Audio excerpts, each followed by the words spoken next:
मला पंचांची पत्रिकेची सुद्धा गरज नाही. न बघता तुमचं नाही न बघता माझ्याकडे कोण पण येऊ द्या. माझ्याकडे मोठे मोठे अधिकारी आलेत. खूप आता सांगायला नको ह्या ठिकाणी. खूप राजकारणी येतात, गपचूप विचारतात, प्रश्न विचारतात, जाते. तुम्ही ज्योतिषशास्त्र, पंचांग ह्या गोष्टी बघताय, तर हा वारसा तुम्हाला म्हणजे जन्मताच आहे का परत काही रिद्धी सिद्धी काय प्राप्त झाली काय? समोर एखादी व्यक्ती जरी आली तर ती मला कळायची ह्या व्यक्तीचं काय चाललंय काय नाही, चांगलं वाईट वगैरे असं मला दिसायचं. खरं तर देव आहे म्हणल्यानंतर भूत आहे. भूत बघितलंय का? आता एखादी व्यक्तीनं जर सांगितलं तुमचं लग्न ह्या महिन्यात किंवा पुढच्या महिन्यात किंवा दिवाळीपर्यंत होईल, नाही झालं तर त्याला काय ती यायला कोण भांडायला जाणार आहे? देवाच्या दारात जाऊन माणसं स्वतःची व्यथा सांगतात. देवाचं स्मरण झालं, देव पावला, त्यांचं काम झालं की देवाला माणसं विसरतात. आम्ही तर फार छोटेसे.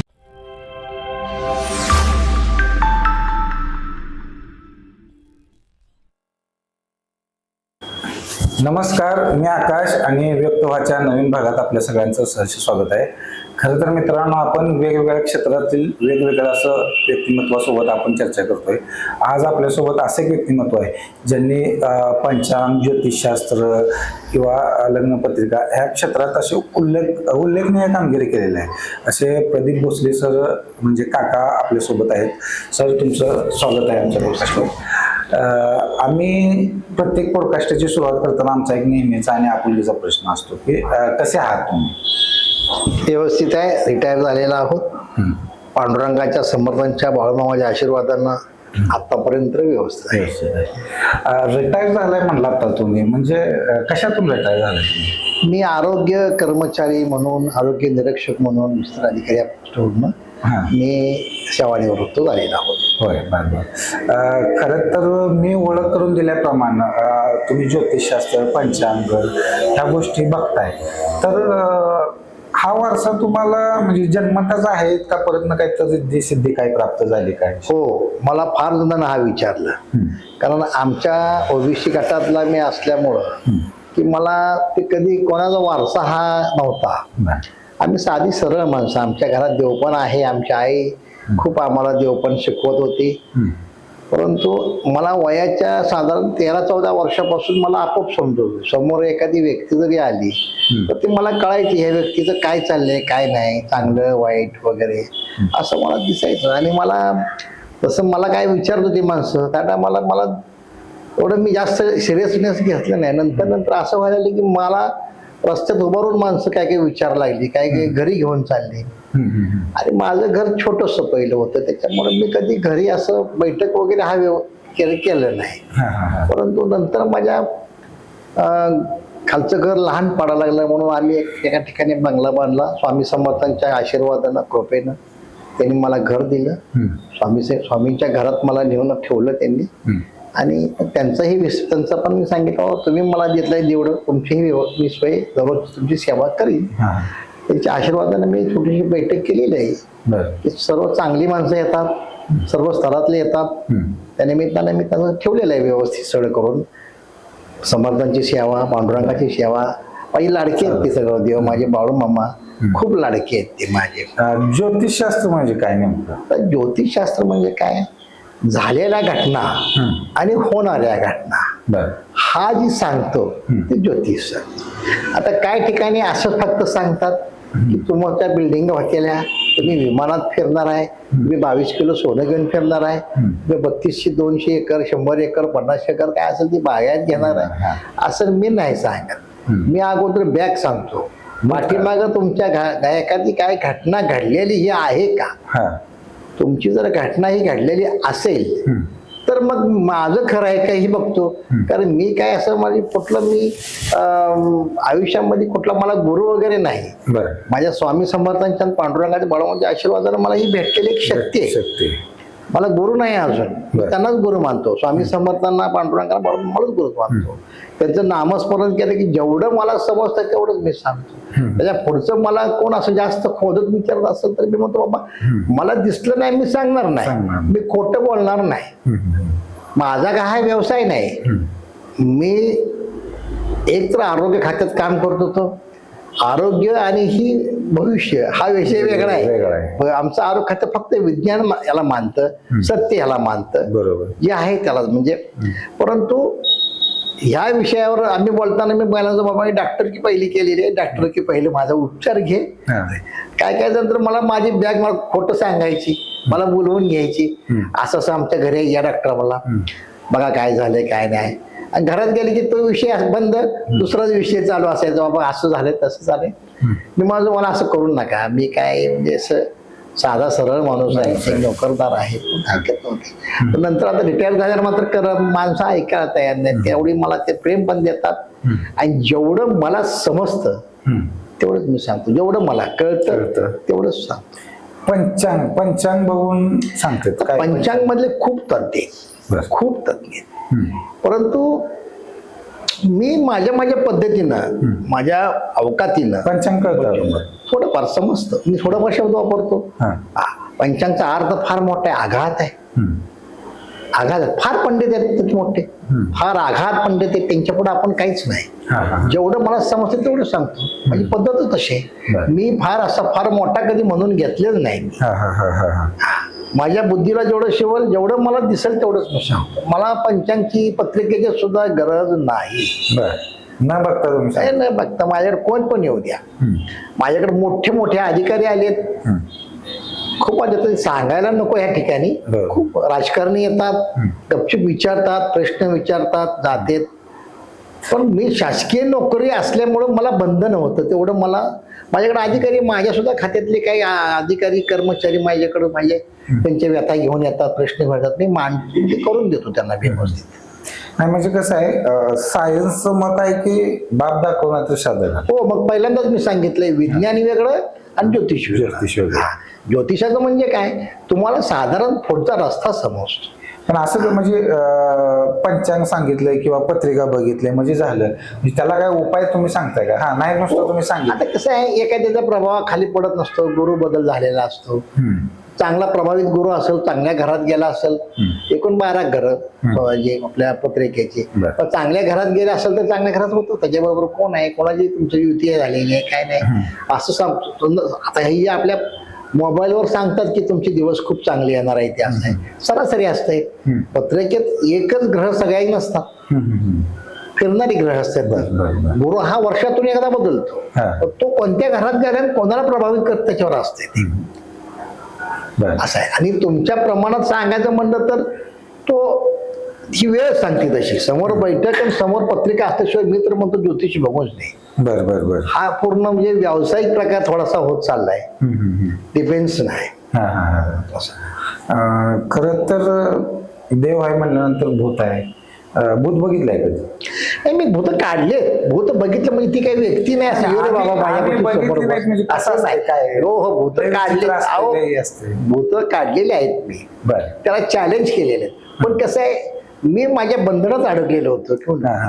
समजा आता एखादा कोण अवखळा असतो, काय असतो, तुम्ही आम्हाला आता विचारलं की भूत म्हणजे काय, ते काय किराणा दुकानातला माल नाही, यातला पार्ट दाखवला तुम्हाला, तो जाणवतो. बघा, एखादा माणूस, आता समजा मी मराठी आहे, छत्रपती शिवराजे छत्रपती संभाजीराजेच्या दरबारातला मी एक शांता त्यांचा सेवक आहे. तर मला सांगा की आपण कुठला आहोत, मराठी आहोत. जर मी अचानक केरळी बोलायला लागलो, कन्नड बोलायला लागलो आणि त्याच वेळेत जर बोलायला लागलो तर तुम्ही काय समजसाल? तर माझ्याकडे खूप जातक येतात की बाबा रात्री 12 वाजताच काय जर माणसं चिरकतात, दिवसभर काय नसतात, रात्री 12 वाजताच मुलं उठून बसतात. ती दिसतंय मला काय बाबा, ह्या ज्या खोलीत ती राहतात त्या खोलीत एखाद्याने कोणी आत्महत्या केलेली असते, ते उठवतात त्यांना, लहान बाळांना, त्या व्यक्तीला उठवतात, बोलतात. समजा एखाद्या लघवीला जरी माणूस बसला, लघुसंख्येसाठी जरी बसला, तर त्या ठिकाणी काय एखादी वाईट घटना जर घडलेली असेल तर ती त्याला बाधा होती आणि ती त्या व्यक्तीच्या बरोबर अंगातून त्यावेळेस सांगतं. असं काही नाही किंवा काय काय जे लागलेले आहेत भूत संख्या आपण धरू की ते स्पष्ट समोर सांगत सुद्धा फार दिवसांना सांगतात. नाही, पण आता म्हणजे आता तुम्ही म्हणला की एखाद्या ठिकाणी एखादी गोष्ट घडली, हो, आणि त्यानंतर तिथली काहीतरी बाधा आपल्याला लागली, हो, अपघात, आपली काही चूक नाही. नाही, तुम्हाला माहितच नसतं, ते दिसतच नाही ना दिसतच तुम्हाला. नाही ना. मग ते कालांतराने ऑटोमॅटिक जाणार का ते हो, हो. आपल्याला नाही, काढावं लागणार? कसं आहे का, तुमचा स्वभाव त्या भूताचा स्वभाव असतो. तो आगाव असेल तर निश्चित त्रास देतो. आता परवाच माझ्या एक सहकार्याच्या मुलीला भूत लागलं होतं. बरं. तर त्याला माझी चेष्टा करायसारखं असं करायचं नेहमी. तर त्याला सांगितलं असं असं झालंय, म्हणलं चल पडदिशी मला दिसलं बाबा तुझ्या मुलीला एका स्त्रीनं धरले, का जेव्हा मुलगी आहे त्या मुलीने धरलेलं आहे, चला आपण जाऊया पडदिशी. मी घेतलं, मी काढून त्याला. तर तो सतत माझ्या कुठे गेला बाबा, हात नमस्कार करतो, बसले साहेब तुमच्यामुळे माझं काम झालं. तरुण मुली लागलं, निघत नव्हती. मी जाणार नाही म्हणायची. माझ्या समर्थाच्या पांडुरंगाच्या बाळूमामाच्या आशीर्वादाने ते मी काढले. मागणी असते एक अजून एक किस्सा. हो, त्यांची मागणी असते ना. आता काय जर म्हणतात की आता बघा, मी काय शेवट बाळूमामा नाही, मी काय फार मोठा संत नाही, का फार मोठा मी काय असा काय म्हणजे तांत्रिक मांत्रिक नाही. ही सत्य आहे, ती सत्य आहे. त्याला ती मागणी करतं. बाळूमामाला सुद्धा त्यांच्या सिरियल मध्ये एका दाखवलेलं आहे की ती एका भूताला त्याचं खाद्य द्या म्हणते ती त्याला, दे बाबा खा, तुला खायला उपाशी जाऊन देत नाही. असं आहे की त्या व्यक्ती भूतानं मागणी केलेली असते, तुला काय पाहिजे असं विचारते. मला काय नाही, मला छोटंसं अंडे द्या, किंवा मला गरम गरम भजी द्या, चटणी भाकरी द्या, कांदा द्या. त्याची काय मागण्याचं दिलं की जातात. आता कसं आहे, त्याला पुरावा नाही. अंधश्रद्धेवाले लगे उभारून राहतात, काय झालं मला द्या, पुरावा नाही याला. ती ज्या व्यक्तीला ती घसरण झालेली आहे, लागलेली आहे, त्याचा त्रास जेव्हा होतो तेव्हा त्या व्यक्तीला त्याची जाणीव होते. तसं आपण एखाद्या छानपैकी झाडाखाली बसू, झाडाखाली झुळूक जर आली मोठी, छान वारच राहत, तर त्याची झुळूक आपल्याला जाणवतं, गार आहे वा छान आहे, पण ते दिसतं का आपल्याला? तसंच आहे ते. ज्या व्यक्तीला त्याचा काय लागण झालेली आहे, त्याची त्याचा त्रास व्हायला लागला की त्यानंतर ती व्यक्ती वेगळी वागायला लागली की बाबा काहीतरी बदल झालेला आहे. एखादी घटना आहे का म्हणजे तुम्ही? खूप घटना कुठली सांगू शकता?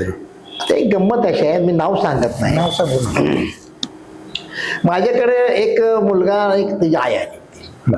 मला मोस्टी साहेब, माझ्या भावाची मुलगी बरोबर 12 वाजता उठून बसते, फार रडते.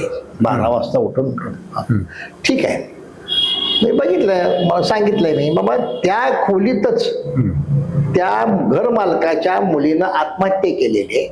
बरोबर ती 12 वाजता येते, त्या बाळाला खेळवते, आणि ती बाळ खेळवल्यावर ती 2 तास खेळवते आणि बरोबर पहाटे झाले की त्याचा वेळ झाले की ती निघून जाते.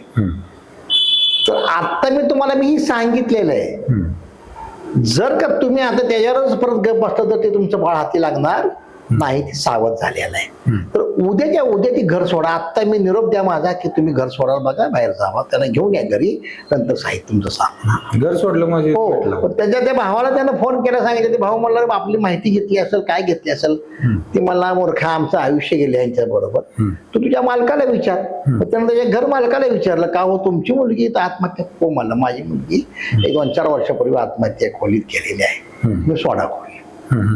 अशी खूप घटना सांगताना आता कसं आपलं वेळ कमी, आणि गंमत म्हणजे ह्या तुमच्या प्रोग्राम मध्ये नावं नाही घ्यायची, मला कोणाचं दुखवणं काढायचं नाही, जे आहे ते आहे.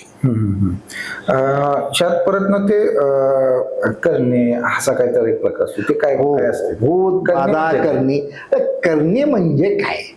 फार जण म्हणतात करणे खोटे, करणी बाद. आता बघाची तुम्हाला वाक्य सांगितलं साहेब, की ज्याला ती बाधतं, तुमच्या अपेक्षित, तुम्हाला माहितच नाही, तुम्हाला अपेक्षा नाही, तुम्हाला कुठला आजार नाही, तुमचं खूप शरीर छान आहे, तुमचा सगळा व्यवहार चांगलेला आहे, तुमचा प्रपंच एकदम छान चाललाय ना, अचानकच काहीतरी गोष्टी वाकडे तिकडे जर होत चालल्या तर तुम्ही त्याला काय म्हणसाल? समजा एखाद्याला ताप आला, तर तुम्ही पटदिशी जाता नाही डॉक्टरकडे, ताप आला मला द्या काहीतरी, पण ह्यात कळतच नाही, काहीच नाही, मी माझं असं कसं व्हायला लागलं. विचित्र घटना. आणि ज्या व्यक्तीवर हे जे गेम म्हणजे केलेले आहे, काहीतरी त्याला बाधा दिले, त्रास दिलाय, तर त्याच्या विषय वेगळे आहेत. तर कोणाला शारीरिक व्याधा देतात, कोणाला वंश वाढवणी म्हणून करतात, कोणाला व्यापार चालवणे म्हणून करतात, कोणा आजारी पडावं म्हणतात, आणि काही एखादं असतं एखादं आयुष्यामध्ये प्रत्येकाचं कोणाकोणासंकट तरी एखादं जमत नसतंय. त्या पद्धतीनं ते करतात, त्याला त्रास देतात. आता बरेच आता आम्ही पॉडकास्टच्या माध्यमातून वेगवेगळ्या लोकांना भेटतो. मग ते सांगते, समजा आता माझ्या एका मित्राला अडचण आहे, माझ्याकडे एखादा ज्योतिष आहे, एखादा देवळश आहे किंवा त्या संदर्भात काही लोक आहेत. जर मी त्यांना तिथे घेऊन गेलो, हा माझ्या मित्राचा विषय मार्गी लागतो पण त्याचा त्रास मला होतो, म्हणजे एक उदाहरण. हो, असं तुम्ही भूत काढताना किंवा काही गोष्टी करताना कधी तुम्हाला किंवा तुमच्या घरातल्या मॅडम असतील, मुलं असतील, मुलगी असेल, त्यांना काही त्रास कधी काय झाला? हो, होतो. माझ्याकडे एक केस आलती माळशिरस तालुक्यातली, बरं, चांगल्या समाजाची होती. तर ते जागेच्या वादात त्यांचं चाललं होतं. बरं. आणि एक अशी आली बाई, ती खालीच बसत नाही, माझ्या बैठक खोलीत बसायलाच तयार नाही. बरं. मी ओळखलं काय झालंय. ती म्हणली मला खाली जाळ लावलाय, मला बसायचं नाही, हो मला बसता येत नाही म्हणे. पण तिला उभारता येत नव्हतं, बसता येत नव्हतं. मग नंतर खुर्ची वगैरे टाकले, काय करत माझ्याकडे तिला मी बरोबर काय माझ्या समर्थांच्या आशीर्वाद केलं थोडं, जी काय करायचं थोडं शांत बसती बोलली. तर तिला काय केलं, तर तिच्या जागाची त्याने एक जागा घेतली होती. त्या जागेसाठी दोघं तिघं थोडस मागणी त्यांची होती. त्या वादात तिला थोडस त्रास दिला त्या एका माणसानं. तर त्या व्यक्तीचं मी थोडस पाठीमागची घाण काढायला लागलो. तर त्या टायमाला माझ्या मंडळीच्या नरड्याला एक बाई येऊन नरड धरायची आणि ती सांगायची, तुझ्या नवऱ्याला सांग, तिचा त्रास तुला मी देणार, मग त्याला माझ्या पाठीमागं लागू नको, मी तुला त्रास देणार. आणि मंडळी म्हणाली, एक बाई तिने माझं नरडच धरते पाठ. मी हसायचो, असं कसं काय.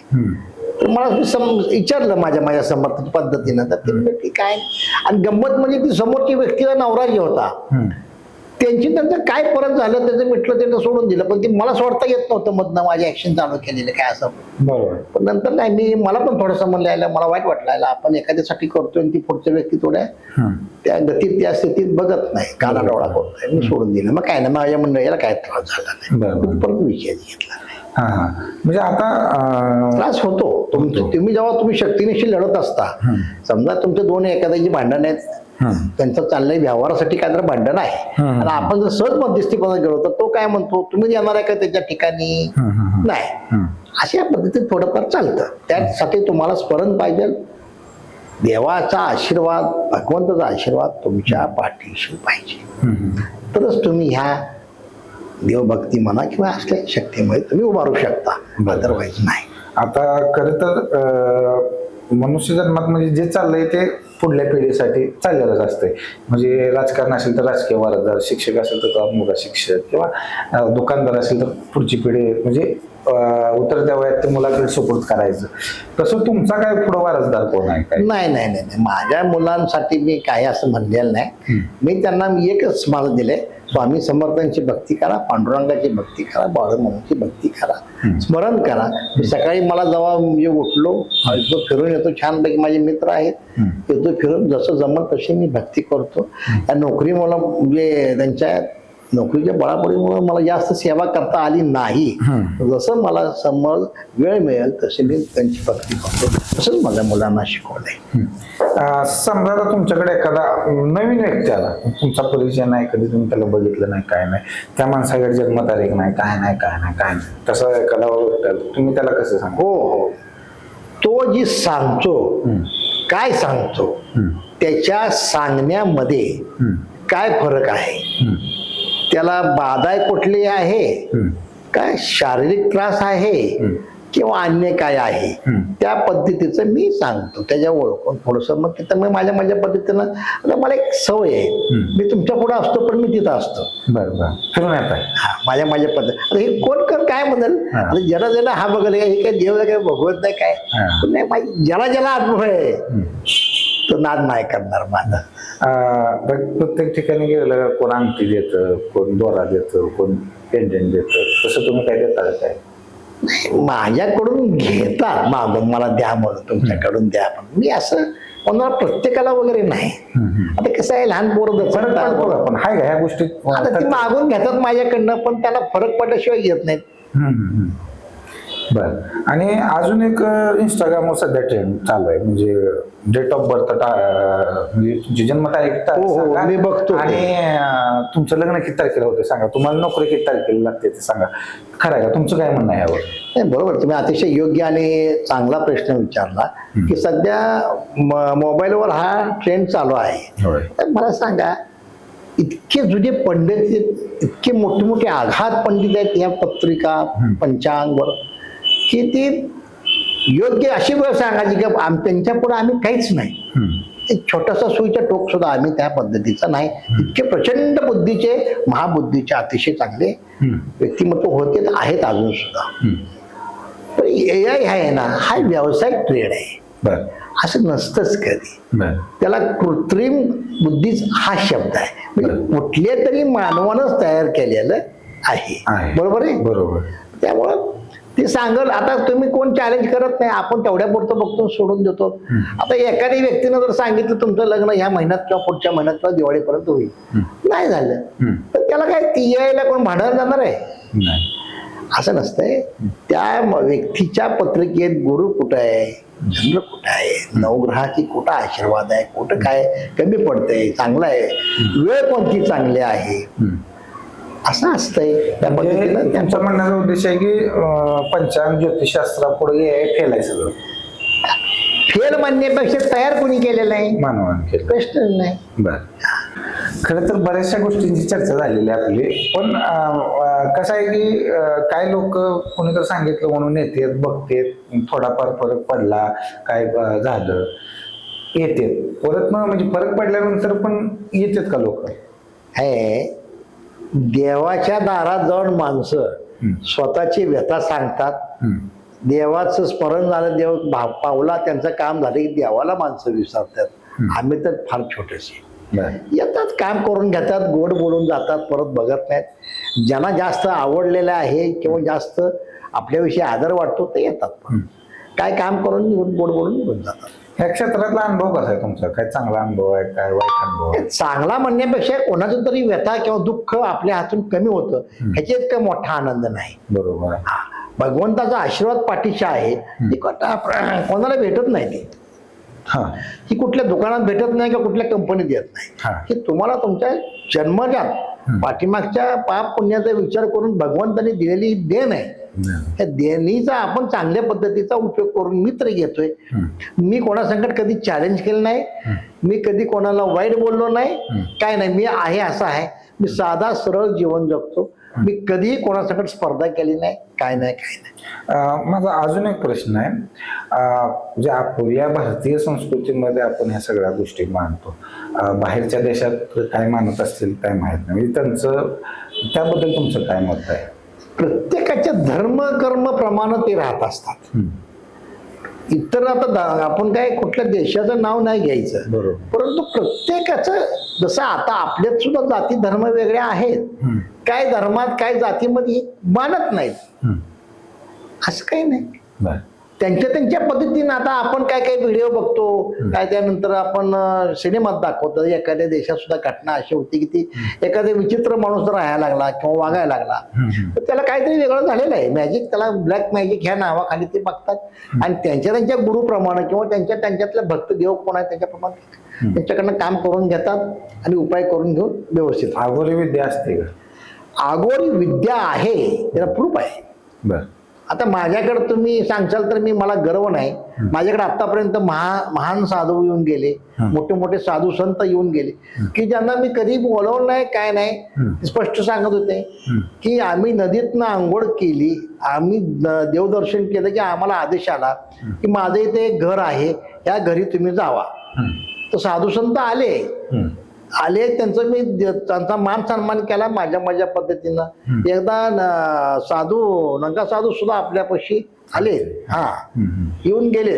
सर्व माझ्या गल्लीतली माणसं गोळा झाली होती. अचानक कसे काय आले? त्याने स्पष्ट सांगितले मला आदेश आलाय, मी तुझ्या घरी येणार आहे आणि आलोय. असे येतात, खूप साधू संत येतात.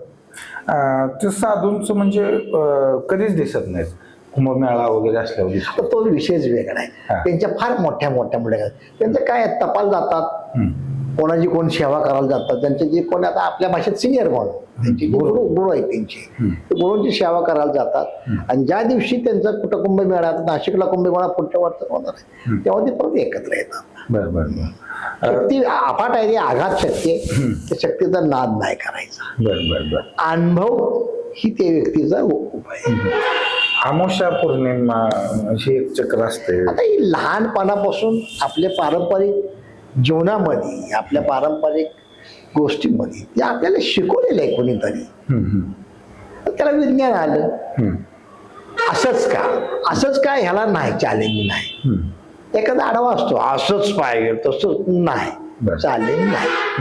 आता असतंय ते कसं आहे, तुमच्या पुढे मला वेळ नाही, फार मोठी कथा आपली अमावस्या पौर्णिमाला का अहो एखादी विचित्र घटना घडलेली आहे, कोणाकोणाला सांगत नाही, ती बोलत नाहीत. आणि जो जास्त अडवला होतो त्यालाच ते अनुभव असतात. फक्त ते म्हणतात ना, झाकून न्यायचं, कोणाला का आपलं सांगायचं नाही, आपल्या गावात तर अपमान करल, बोलल, गप्प बसतात. प्रत्येकाला आपापल्या परीने कुठला ना कुठला असा अनुभव आलेला आहे, येणार आहे. खरं तर काका तुमच्याशी बोलून खूप भारी वाटलं, कारण वेगवेगळ्या क्षेत्रातले आम्ही मुलाखती घेत असतो. मग शैक्षणिक असेल, उद्योजक असेल, व्यावसायिक असेल किंवा फूड इंडस्ट्री, वेगवेगळ्या क्षेत्रातले खेळाडू असतील, अर्थतज्ञ. आज हा वेगळा विषय आम्ही घेऊन आज आमच्या प्रेक्षकांपुढे गेलतो. खरं तर ज्योतिषशास्त्र आपल्या संस्कृतीचा एक भाग आहे आणि त्याबद्दल तुम्ही आम्हाला काय जे प्रश्न होते त्याबद्दल तुम्ही माहिती सांगितली. म्हणजे करणे असेल, भूतपिशाच असेल, पंचांग असेल, या सगळ्या गोष्टी जे तुम्ही सांगितलं. तुमचा खूप मौल्यवान वेळ आम्हाला दिल्याबद्दल खूप खूप तुमचं आभारी आहे. आणि अजून काही जर प्रश्न आले तर नंतर परत एकदा मी तुमच्याशी चर्चा साधू. तुर्तास ब्रेक घेतोय. वेळ दिल्याबद्दल खूप खूप आभार. नमस्कार. धन्यवाद.